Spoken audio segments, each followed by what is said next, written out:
The council will come to order. The clerk will call the roll. Alderman Moreno. Here. Alderman Hopkins. Alderman Dow. Alderman King. Here. Alderman Hairston. Present. Alderman Sawyer. Here. Alderman Mitchell. Here. Alderman Harris. Here. Alderman Beal. Here. Alderman Salowski Garza. Here. Alderman Thompson. Here. Alderman Cardenas. Here. Alderman Quinn. Here. Alderman Burke. Here. Alderman Lopez. Here. Alderman Folks. Here. Alderman David Moore. Alderman Curtis. Alderman O'Shea. Here. Alderman Cochran. Here. Alderman Brookins. Here. Alderman Munoz. Here. Alderman Zalewski. Here. Alderman Scott. Here. Alderman Solis. Here. Alderman Maldonado. Here. Alderman Burnett. Alderman Irvin. Here. Alderman Talaferro. Here. Alderman Raboyes. Alderman Santiago. Alderman Wagaspack. Alderman Mel. Alderman Austin. Alderman Ramirez Rosa. Alderman Villegas. Alderman Mitz. Alderman Sposato. Alderman Lorino. Alderman O'Connor. Alderman Napolitano. Alderman Riley. Alderman Smith. Alderman Tunney. Alderman Arena. Alderman Kappelman. Alderman Pawar. Alderman Osterman. Alderman Joe Moore. Alderman Silverstein. Your Honor, we have a quorum present. We have a quorum. Please stand for the Pledge of Allegiance, which will be delivered by Alderman Austin. I pledge allegiance to the flag of the United States of America and to the republic for which it stands, one nation, under God, indivisible, with liberty and justice for all. Please remain standing. The invocation will be delivered by Reverend Dr. L. Bernard Jakes, Senior Pastor at West Point Missionary Baptist Church, and it is their 100-year anniversary. Thank you.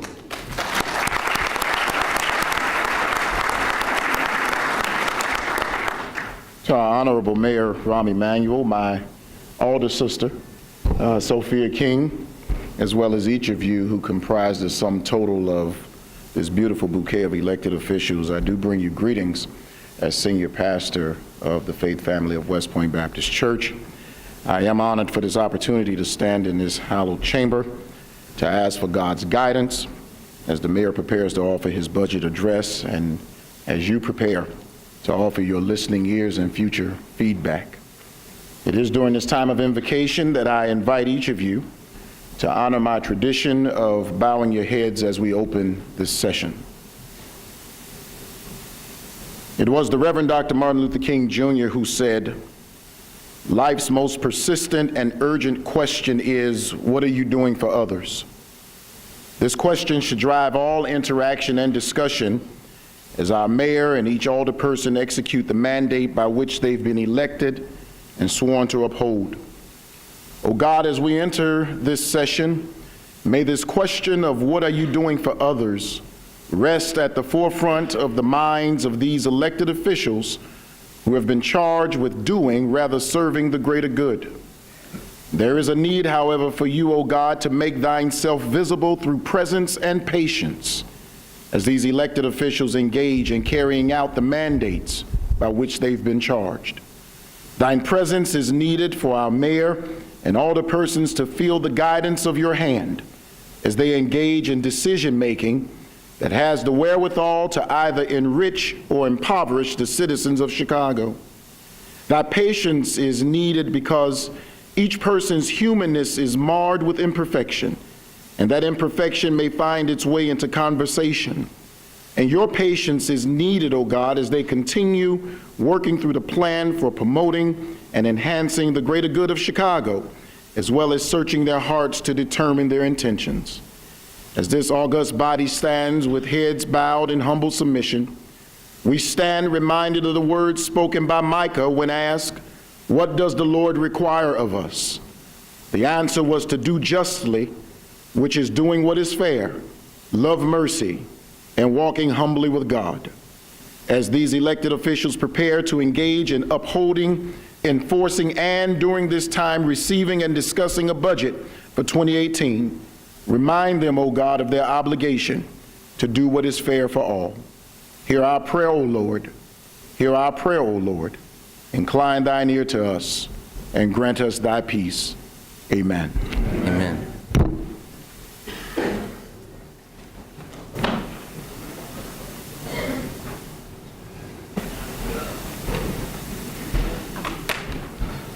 This one first, and then he's going to say communications, and next what you said.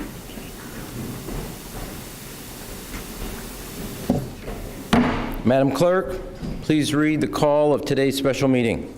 The following call for a special meeting of the City Council was filed in my office on Monday, October 16, 2017 at 9:43 a.m.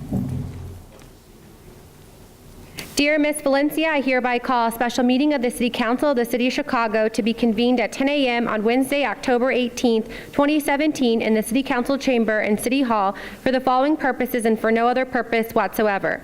One, to receive the executive budget for the year beginning January 1st, 2018 and ending December 31st, 2018, and the mayor's budget message relating thereto.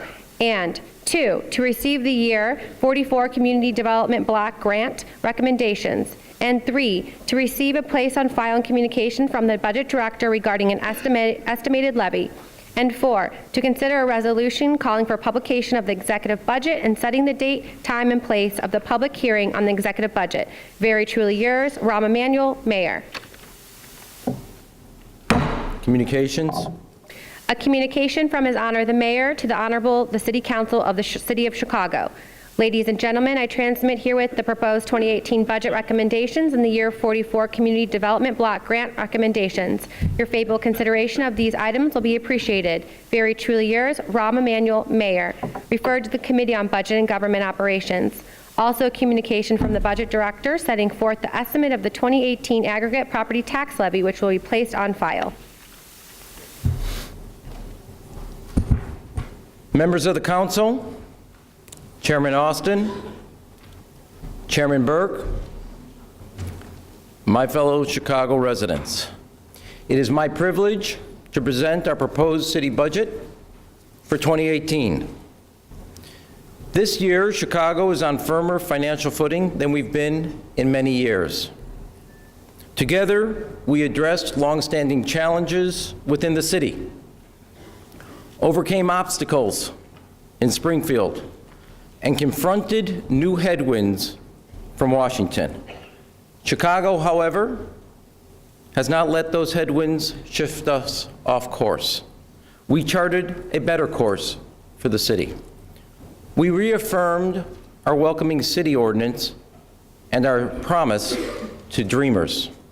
We redoubled our commitment to the Paris Climate Change Agreement, and Chicago was recognized as America's greenest city.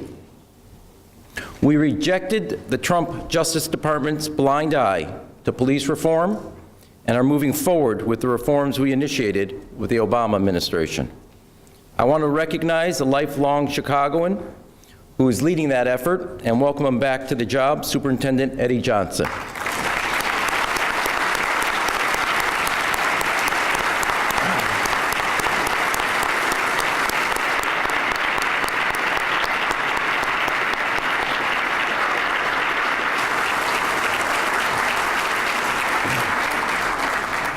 Or as I like to refer to him, Chicago's newest newlywed.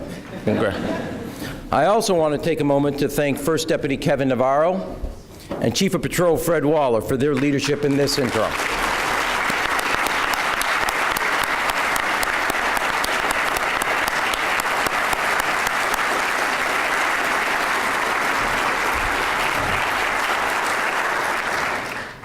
This year, Chicago made lasting and historic progress in Springfield. Our children and our taxpayers are finally being treated fairly by the state of Illinois. Our pensions are on a path to solvency. Our taxpayers are saving millions of dollars, and our future is brighter than it's been in a while. Thanks to that progress, the children of Chicago will no longer be shortchanged on fair funding for their futures. Thanks to that progress, Springfield will invest equitably in every child, whether she comes from Woodlawn or Winnetka, Edgewater or Evanston, Little Village or Lake Forest, Sauganash or St. Charles. The decades of unjust school funding from Illinois are behind us. The dawn of a new day for Chicago students has just begun. Now, our progress in Springfield was not confined to our classrooms. Stiffer penalties for repeat gun offenders, which Superintendent Johnson and I advocated for, have been passed into law. The reforms we fought for to put Chicago's pension funds on the path to solvency are now codified. The homeowners and seniors exemptions we called for to protect middle-class property taxpayers and seniors in Chicago have been enacted. This will mean a $3,000 expansion for every homeowner in the city, a 40% increase in the homeowner's exemption. The authority we fought for to save Chicago taxpayers millions of dollars by lowering interest costs has been won. And the resources we fought for to invest in Chicago's future have been passed into law over the governor's opposition. This progress builds on our progress. We never asked Springfield to solve Chicago's fiscal problems. We only sought the tools to do the hard work ourselves. And thanks to the support of this council, the city's finances are back on track. There were political risks over the years, but you knew that politics as usual would not fix the challenges we inherited. And in fact, it was politics as usual that's got us into this fix in the first place. I want to thank all of Chicago's taxpayers for doing their part to solve Chicago's financial problems and usher in a new day. In fact, we're already seeing some of the results, whether measured in new jobs, new companies, new industries, or new graduates. For 6 years, Chicago has come together, rolled up our sleeves, done the hard work of confronting our fiscal challenges. Together, we took on a broken budget, and with this budget, we'll have slashed our structural deficit by 82%. We've moved each of our 4 pensions from a path of insolvency to a path of solvency. The pension funds that for too long contributed to doubts about Chicago's fiscal health are now a factor driving Chicago's fiscal stability. When S&P upgraded their outlook for the city of Chicago to stable, they noted our pensions as a reason. In addition, the days of fiscal smoke and mirrors are behind us. The days of selling off assets to balance the budget and pay Chicago's bills are behind us. The days of raiding the rainy day fund to keep the city afloat are behind us. With this budget, once again, we will continue saving for Chicago's future rather than selling it short. Now, despite all the fiscal reforms we've made, and despite all the hard work we have done, one last budget gimmick continues to hover over the city's finances. We refer to it here in this chamber as scoop and toss. I refer to it as using your MasterCard bill to pay off your Visa bills. And I'm proud to say that with this year's budget, for the first time in over a decade, the city of Chicago will not depend or use the scoop and toss to balance our budget. We are finally putting an end to this old financial head fake and doing it a year ahead of schedule. It is one more sign of the progress we have made together. Every single bad financial practice we inherited in 2011 has now been eliminated from the budget. We have traded fiscal tricks for honest books. We have put an end to the fiscal shenanigans of the past while investing in the strengths of Chicago's future. With this budget, we will continue on the path of both reforming spending and investing in the future. While we have done the hard work of putting our finances back on sound footing, we have simultaneously more than tripled our investments in Chicago's children. We have never and we will never balance our budget on the backs of our children. We've expanded after-school activities. We've expanded summer jobs. We've expanded safe passage routes. And we've expanded mentors. This year, we will increase our investments in Chicago's children for a 7th consecutive year. We can only make these investments in our future with confidence because we've addressed our fiscal challenges in the past with conviction. Since 2012, working with labor, we have kept our health care costs for employees roughly flat, something the private sector is actually jealous of. In addition, we have saved $25 million a year by reforming the way we deliver basic neighborhood services, including putting garbage pickup on a more efficient grid system. We've saved more than $20 million a year changing the way we purchase energy and by making our public buildings more energy efficient. Another $10 million a year was saved by changing the way we lease property. We must continue to build on this progress. We must never become complacent, never take our eye off the ball, and all of us must challenge each other to do better and continue to do the work of stabilizing and fixing Chicago's finances.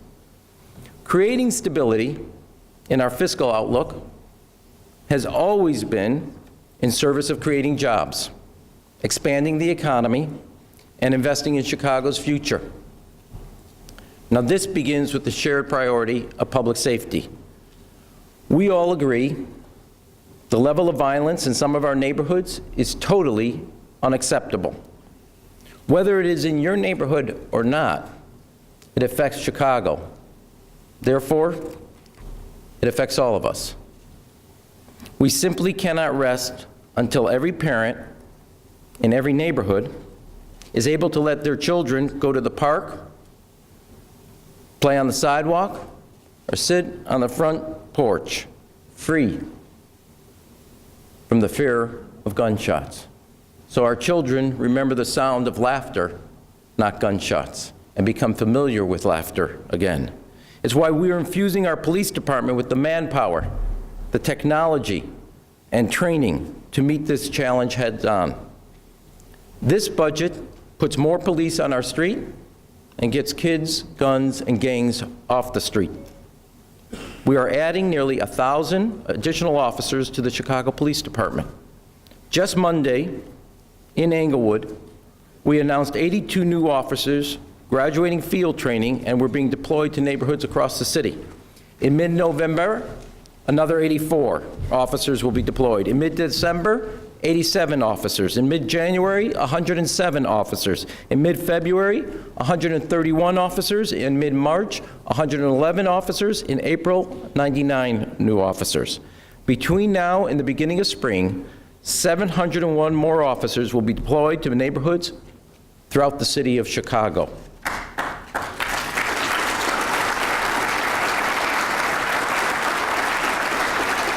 And of equal value, these officers will reflect the diversity of this great city.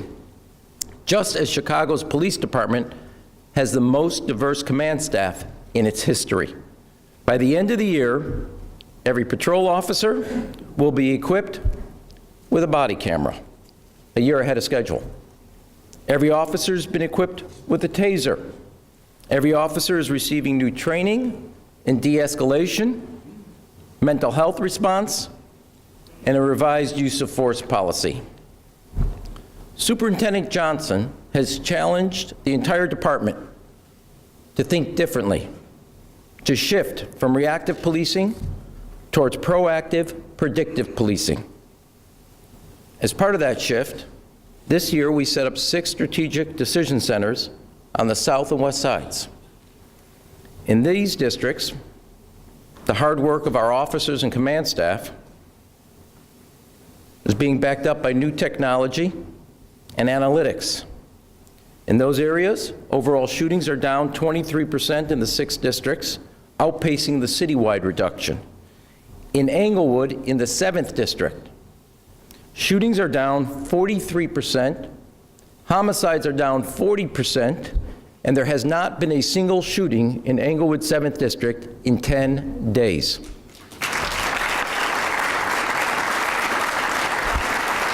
And we combine that with the Whole Foods and the Starbucks and the Chipotle, and with the new resources for 2FM and the community colleges, I see an inflection point in a day not far off in the future, that we as a city will not hear on the news stories about how few shootings there are in Englewood, but how many more graduates there are. We will see a day in this city where we will not talk about how many or how few homicides, but how many more new jobs, how many more new retail businesses, and how many new homeowners there are in Englewood. And that day, if we stay true, is not far off for all of us. But we have a lot more work to do. With this budget, we will expand this technology to 6 more districts, covering neighborhoods from Chicago Lawn to Pullman, Roseland to South Shore, Hyde Park to Belmont Cragen. New technology is important, but no technology, no body camera, no algorithm is stronger than the trust between officers and residents. Under Superintendent Johnson's leadership, the Chicago Police Department is on the path to earning the trust of every community in Chicago. I want to be clear. Community policing is a cornerstone of Chicago's police department. It's built on the foundation of trust. An individual who embodies this philosophy, practices every day, is Commander Dwayne Betts. He's with us today in this chamber. Commander Betts.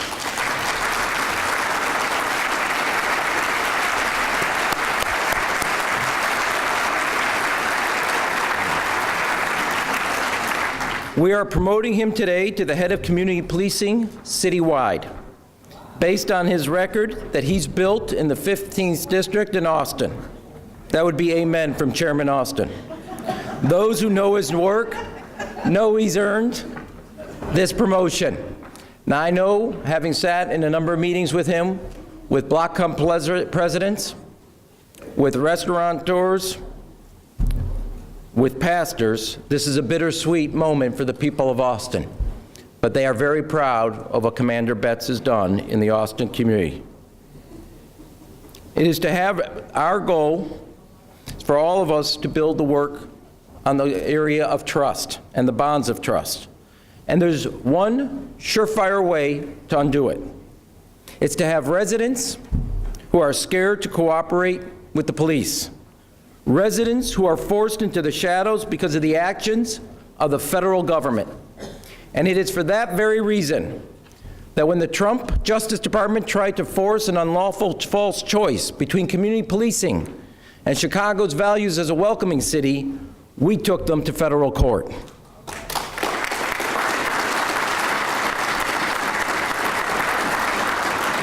Last month, Chicago won a national victory blocking the Attorney General and the Trump administration from withholding grants from welcoming cities across America. Last week, that ruling was upheld by the judge. Now make no mistake about it. This legal fight is a fight for who we are. It's a fight for what we believe in, and it is a fight that's far from over. But Chicago will stand our ground in defense of our values as a welcoming city to immigrants from around the world.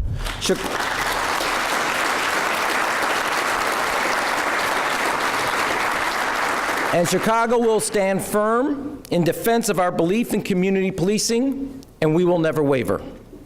That is why we're also going to create a modern public safety training academy in the West Garfield neighborhood. The new academy will be a place where every first responder in the city of Chicago receives the best training throughout their careers, not just up to graduation day. It will be a place to strengthen collaboration between police, fire, and OEMC, so the lessons of Paris, Las Vegas, and Barcelona can be practiced and perfected for the residents of the city of Chicago. and it will support needed economic and community development on the far west side. We will also modernize 911 and 311. Our residents depend on them. Those systems were built for the days of landlines. They haven't been modernized in decades, so we will modernize them for the mobile smartphone era. We all know that public safety is not the job of the police alone. We as a city must continue to invest in after-school and summer jobs, and we will. We as a city must continue to invest in neighborhood economic growth, and we will. We as a city must continue to reach out to the children and provide them the role models that will influence the rest of their lives, and we will. These investments are as important as how many officers we have on the streets in our neighborhoods. There is not a single district commander of our 22 districts who does not want to see more school, after-school activities, more mentors, more summer jobs, and safe passage routes in their districts. With this budget, we'll provide after-school activities to an additional 15,000 students, bringing citywide total to over 110,000 kids.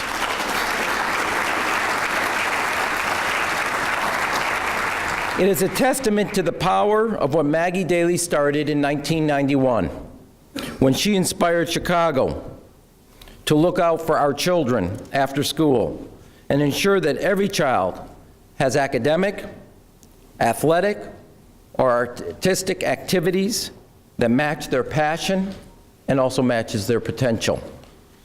Our responsibility to our children does not end when the school bell rings, either at the end of the day or end of the year. With this budget, we'll continue to strengthen One Summer Chicago, so our kids not only get a job, a paycheck, but all the values and experience that comes with it. With this budget, we will continue to expand safe passage routes to an additional 10 schools, helping protect nearly 80,000 children, a record high for the city. So our students, to and from school, can focus on their studies, not their safety. With this budget, we will expand our investments in mentoring programs like Becoming a Man and working on womanhood, so more young men and women in Chicago can look back on the decisions they make in high school with pride rather than with regret.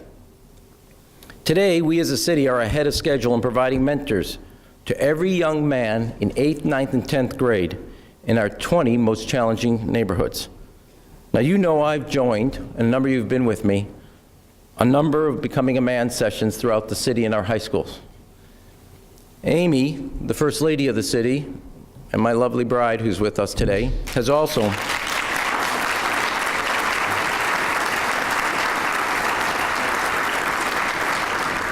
she has participated in numerous working on womanhood sessions across the city.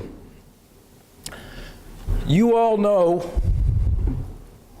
what a mentor does for a young man and woman. You know it as parents, and you see it in your children. For too many of our children, it is not possible. For too many of our children, they are overlooked, they've been cast aside, they're invisible, and worst of all, they've internalized that image in themselves. And I have seen in these sessions young men we would be proud of, who literally take that sense of being overlooked and find what's inside them, and that is the richest potential that we want for every one of our children. We want them to see, most importantly, that they have the character and the judgment to succeed. They are not invisible. They are our children. They deserve a chance just like our children deserve a chance. Now, I have been to many academies. I've asked President Obama in 2012 to go to Hyde Park Academy. I brought Theo Epstein to Hyde Park Academy. And you can see it in their eyes and you can hear it in their voices. And in the session I had Theo Epstein at, German Sims, who's with us today, said, you know, he wasn't thinking much about his future. He wasn't sure he was going to make it to high school. Graduation day. Through BAM, through what his teachers have provided, just like Hyde Park Academy, whose graduation rate has gone from 60% to 90%, German's not only thinking about high school graduation, he's applying to 5 universities, and let me tell you, they'd be lucky to have him.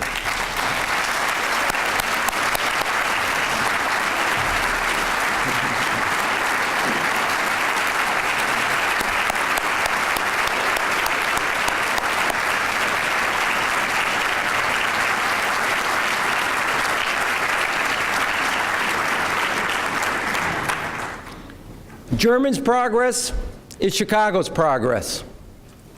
German's success is Chicago's success. German's future is Chicago's future, and it is worth investing in. 30 years ago, almost to the month, U.S. Secretary of Education William Bennett called the Chicago Public Schools the worst in America. Now, whether you agreed with this conclusion or not, it forced us to face up to a problem. Chicago students were being shortchanged. Chicago students were being held to lower standards. Chicago students and their futures were being underfunded. And the problem was never with our kids. Simply put, they were being overlooked and held back by a system that did not value their future. They were overlooked by a state funding formula that did not fully fund our schools. They were overlooked by a school system that permitted the shortest school day and the shortest school year in the United States of America. They were also overlooked by a city that did not even provide universal full-day kindergarten. But all of us looked our children squarely in the eye, and we said for them to live up to their full potential, we have to live up to our full responsibility to them. That is why, since 2011, we have invested more than $3.2 billion in improvements in Chicago public schools. Now, fewer and fewer students are learning in hallways and stairwells, and more are learning in modern classrooms, art rooms, computer labs, science labs, and athletic facilities. And every classroom, for the first time ever in the city of Chicago, has air conditioning. So our kids can focus on the teacher, not the temperature in the room, except for on finals. It's why every year since 2011, we have expanded the International Baccalaureate program, STEM schools, dual credit, dual enrollment in our community colleges, and advanced placement classes. Today, Chicago has the largest international baccalaureate program in the United States of America. Today, Chicago has among the largest dual credit, dual enrollment programs in community colleges in the country. Today, Chicago has one of the largest advanced placement programs in the country. And every year since 2011, we have expanded access to full-day pre-K. And this year, we will continue to do even more. We will create 5 new early childhood education centers. More children will have spaces to learn and play during the day with an education that is totally focused on the early years. And it's complementary to what we see in our neighborhood libraries for toddlers. More families will have access to high-quality pre-K options in their neighborhoods, the same options all of us in this room provide our very own children. Our responsibilities to our children start before kindergarten starts. Our responsibilities to our children also continue after high school ends. High school graduation is no longer the end point. It's a milestone along the road to success. New rules. You have to start earlier and go longer when it comes to your education and your career. That is why Chicago is modernizing our education system. We are moving from the old 20th century kindergarten to high school system to what the 21st century requires, a pre-K to college model. So our students, our children, can compete and win in the 21st century. The economy of tomorrow requires a post-high school education. So our educational commitment today must reflect that necessity. It's why Chicago was the first big city in America to make community college free if you earn a B average. The Chicago Star Scholarship is also the only publicly funded scholarship that is open to dreamers. And 20 universities in Chicago and Illinois now offer a discount on your four-year degree if you keep that B average in community college, the only city and state to do exactly that in the country. In many ways, Chicago's education system has gone from a national laggard to a national leader. Today, 7 of the 10 best high schools in the state of Illinois, Chicago Public High Schools. 3 of the 10 best high schools,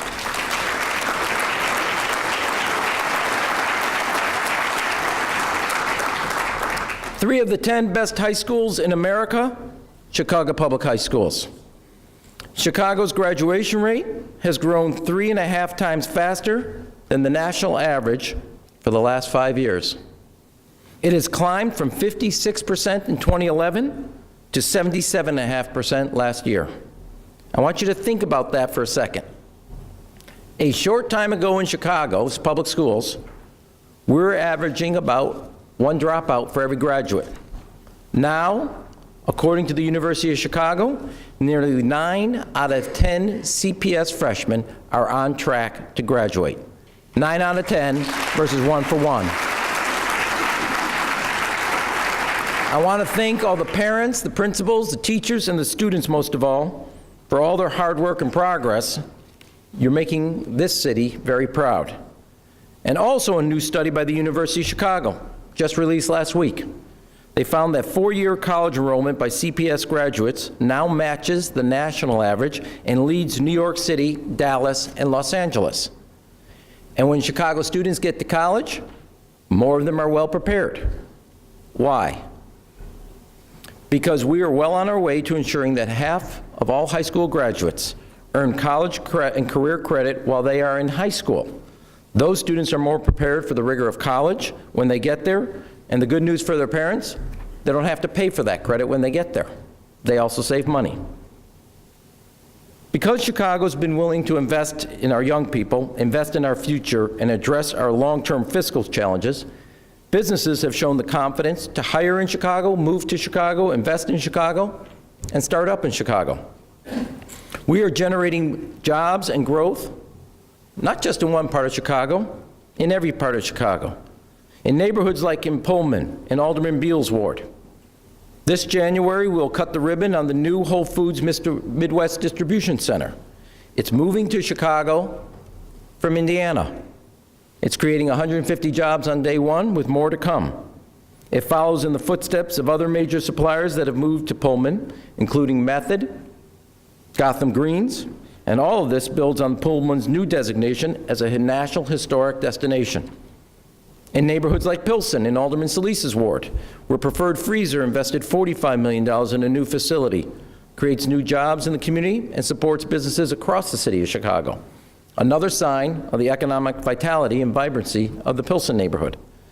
In neighborhoods like Hegwish, in Alderman Garza's ward, where a new rail car manufacturing facility is bringing 370 new jobs, building a modern train cars for the CTA, and that's the first time rail cars will be built here in the city of Chicago since Pullman closed in 1983.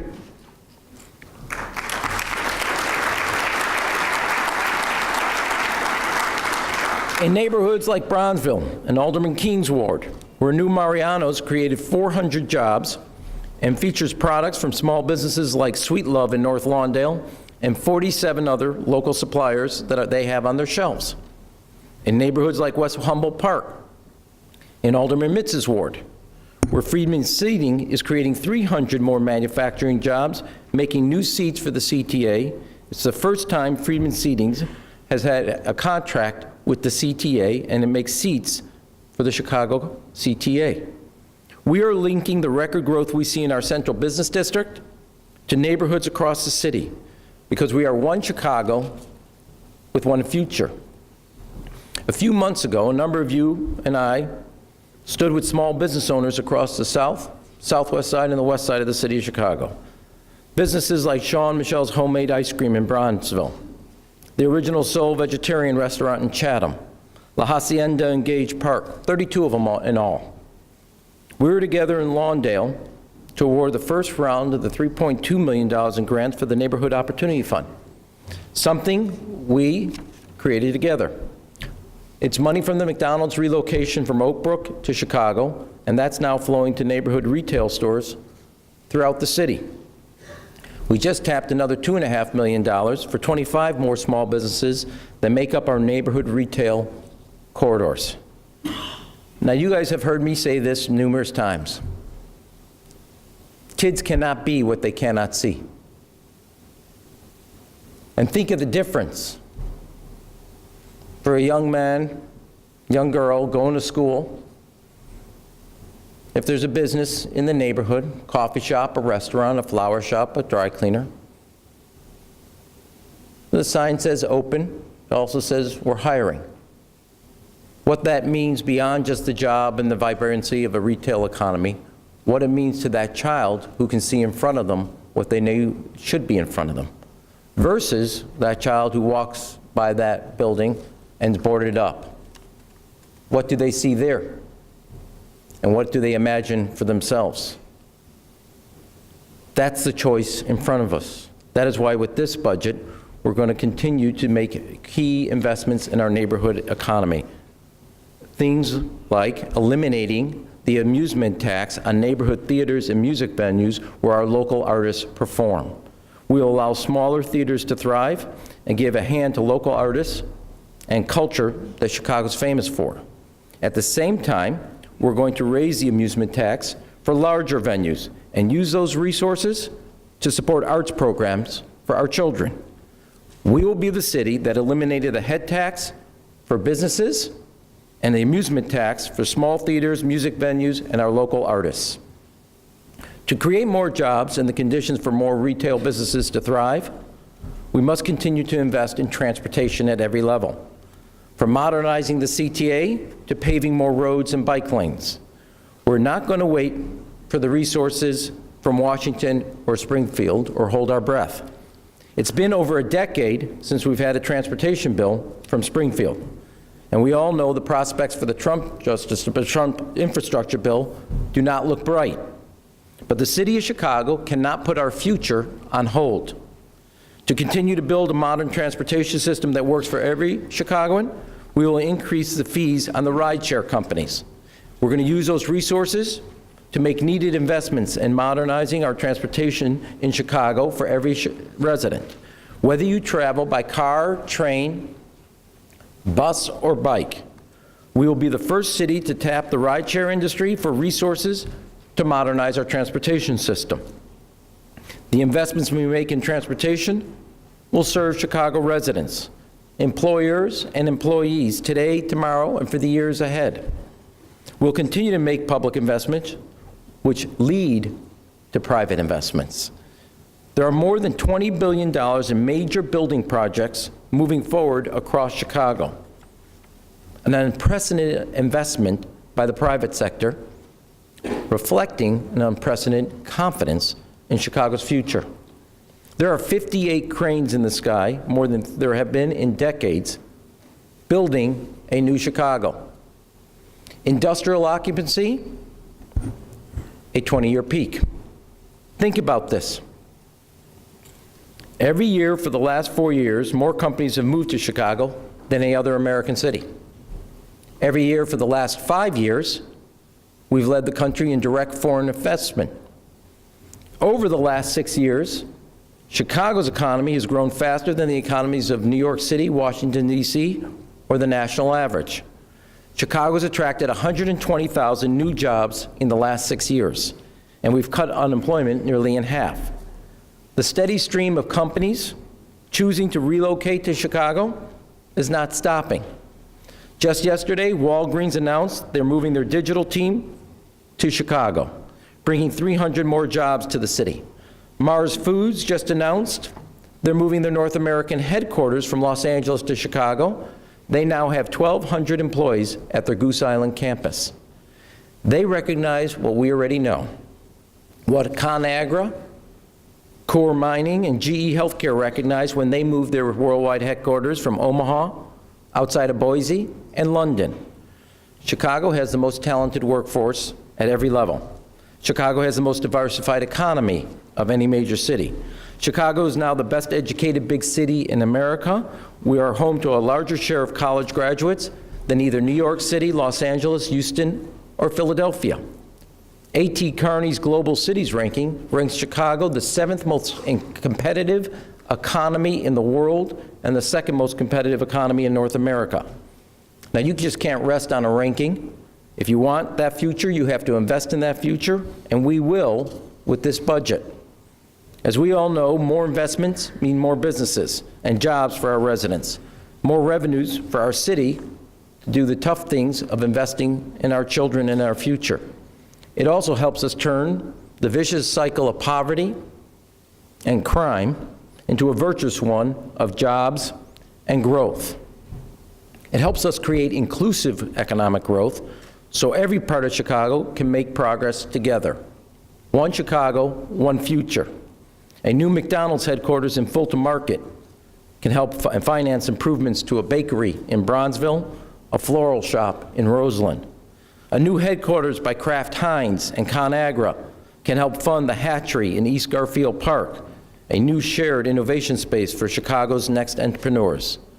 And a new Whole Foods in Englewood can feature products from small businesses like T-Squares in Chatham and 34 other local suppliers on their shelves, ensuring that as Chicago grows, we grow together. Progress is never easy, but it is always worth fighting for.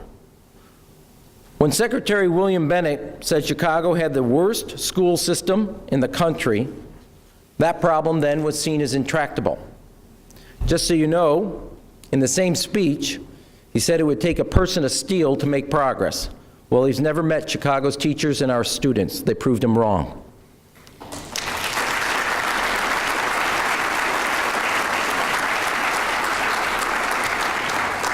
Today, Chicago leads the country of urban school systems in academic growth. Chicagoans did what we always do. We showed that progress is possible. We rejected conventional wisdom that said improving our schools was hopeless. Chicagoans have always risen to overcome any obstacle. Chicago is the city that rose from the ashes of a fire to not only build and rebuild, but invent the modern skyscraper. Chicago is a city that reversed the flow of a river and became the capital of commerce in the century known as the American century. Chicago is a city where a community organizer could come after college and start a career, return after law school, start a family, and go on to become president of the United States of America because Chicago believed in him and he believed in Chicago.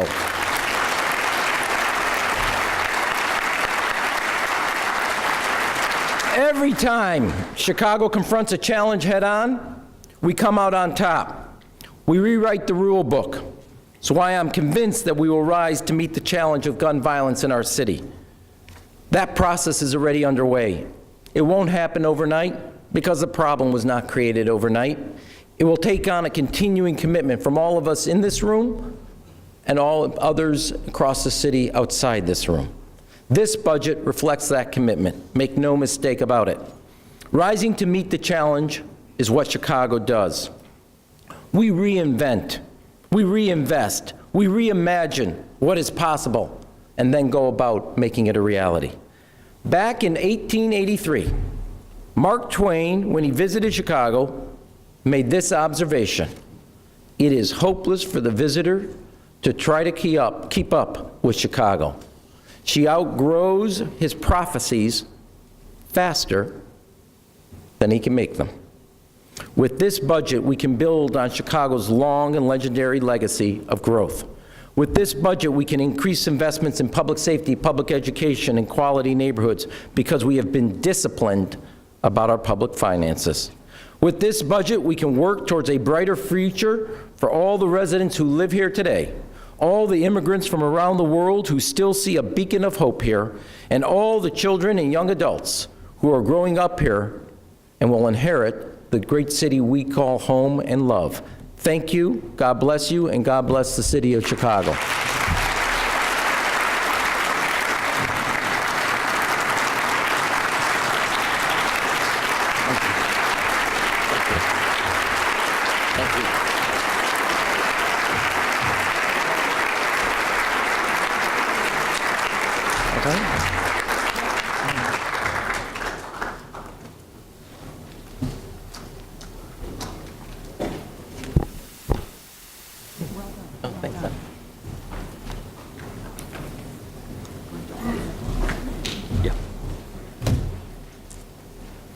Alderman Austin. Thank you, Madam President. As part of the call for this special meeting, the clerk has a proposed resolution providing for publication and setting the date and time of a necessary hearing, and I ask that the clerk read the resolution. Clerk, please read the resolution. Whereas Mayor Rahm Emanuel on October 18, 2017 submitted to the City Council the executive budget of the City of Chicago for the fiscal year beginning January 1, 2018 and ending December 31, 2018. And whereas it is provided by law that at least one public hearing shall be held by the corporate authorities on the budget document not less than 1 week after publication thereof in such manner as the corporate authorities may determine, and prior to the final action thereon. And whereas it's further provided by law that notice of such hearing shall be given by publication in a newspaper having general circulation in the City of Chicago not less than 1 week prior to the time such hearing now. Therefore, be it resolved that the budget document for the fiscal year beginning January 1st, 2018 and ending December 31st, 2018 has submitted by the mayor to the City Council be published in pamphlet form and made available for public inspection in the office of the city clerk in the Chicago Public Library no later than October 23rd, 2017. And be it further resolved that the public hearing on said budget document be held by the City Council at 11 a.m. on November 8th, 2017 in the City Council chamber in City Hall. Then the city clerk is hereby directed to cause a notice of such hearing to be published in a newspaper having general circulation in the City of Chicago at least 1 week prior to the time of such public hearing. Carrie Austin, Alderman, 34th Ward. Alderman Austin. I move the suspension of the rules for immediate consideration of this resolution. Hearing no objection, so ordered. I now move to adopt the resolution by voice vote. All those in favor signify by saying aye. Opposed? The ayes have it. The resolution is passed. Alderman Austin. A budget hearing schedule will be available after this meeting in the office of the Committee on Budget and Government Operation in room 200. The overview for the first budget hearing will begin next Monday, October 23rd at 10 a.m. in City Council chambers. Thank you, Madam President. Thank you.